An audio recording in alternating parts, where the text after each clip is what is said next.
Edward's Day Out. Once upon a time, there was a little engine called Edward. He lived in a shed with 5 other engines. They were all bigger than Edward and boasted about it. "The driver won't choose you again," they said. "He wants big, strong engines like us." Edward had not been out for a long time.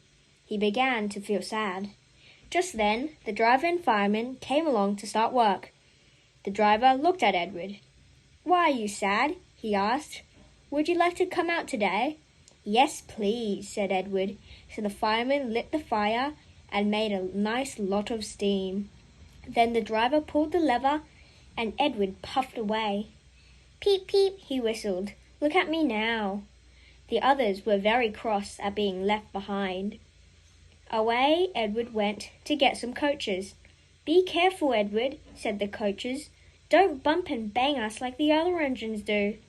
So Edward came up to the coaches very, very gently, and the shunter fastened the coupling.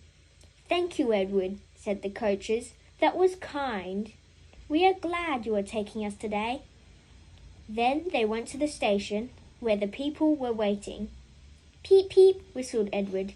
"Get in quickly, please." So people got in quickly, and Edward waited happily for the guard to blow his whistle and wave his green flag. He waited and waited. There was no whistle, no green flag. "Peep, peep, peep, peep.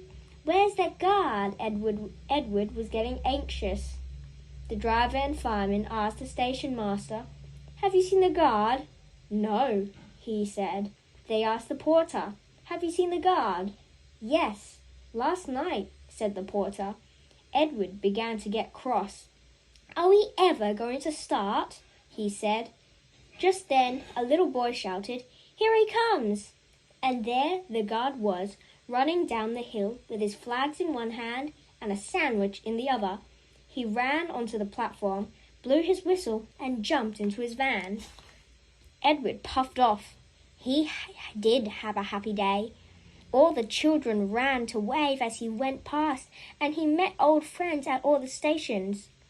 He worked so hard that the driver promised to take him out the next day. "I'm going out again tomorrow," he told the other engines that night in the shed. What do you think of that? But he didn't hear what they thought, for he was so tired and happy that he fell asleep at once. La la la la la la la la la la la la